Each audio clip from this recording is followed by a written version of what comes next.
America में होने वाले राष्ट्रपति चुनाव में भारत का मुद्दा जोर शोर से उठ रहा है। राष्ट्रपति डोनाल्ड ट्रंप के भारत के साथ आने के बाद डेमोक्रेटिक पार्टी ने भारतीय अमेरिकियों को लुभाने की कोशिश शुरू कर दी है। डेमोक्रेटिक पार्टी के उम्मीदवार जो बिडेन ने भारतीय मूल की कमला हैरिस को उपराष्ट्रपति का उम्मीदवार बना दिया। कश्मीर मुद्दे पर भारत का विरोध करने वाली कमला हैरिस पर दांव लगाने के राज को जानने के लिए देखिए ये रिपोर्ट।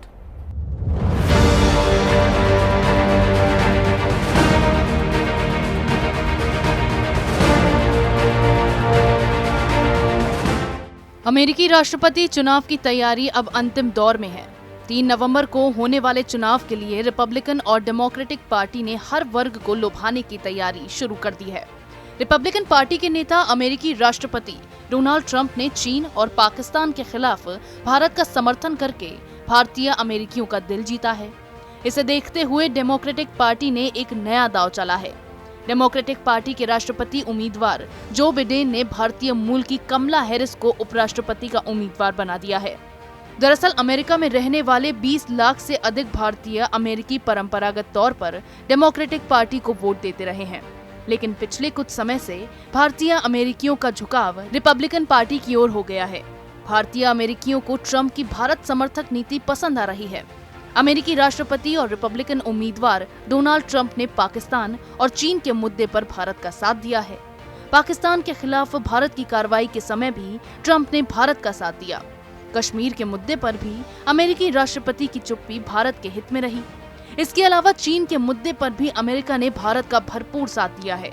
भारत के साथ खड़े रहने की ट्रंप की नीति के कारण भारतीय अमेरिकियों का समर्थन रिपब्लिकन पार्टी को मिलने लगा है। हिंदू फॉर ट्रंप के नाम से चुनावी कैंपेन भी चलाया जा रहा है।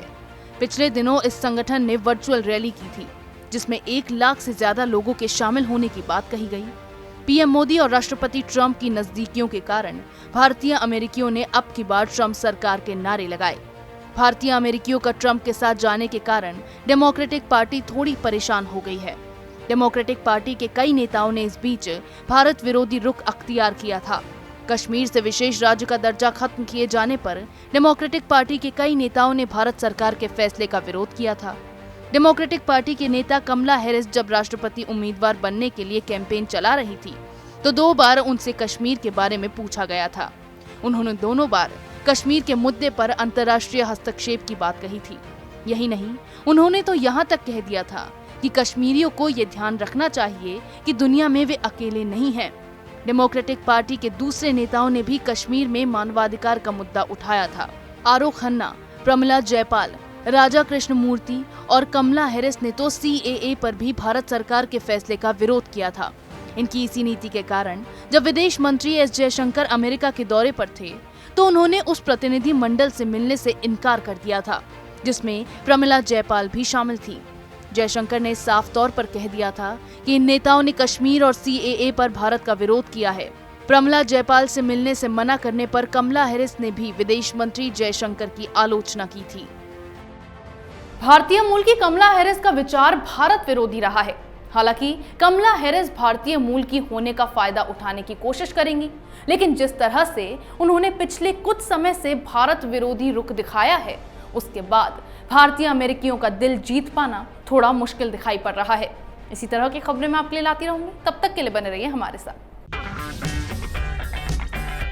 अगर आपको हमारा वीडियो पसंद आया हो तो इसे लाइक करें, हमारे चैनल को सब्सक्राइब करें और हाँ, बेल आइकन दबाना ना भूलें, ताकि आप तक हमारे वीडियो की नोटिफिकेशन पहुंचती रहे। आप अपना सुझाव हमें कमेंट बॉक्स में दे सकते हैं। हमारे साथ जुड़ने के लिए शुक्रिया।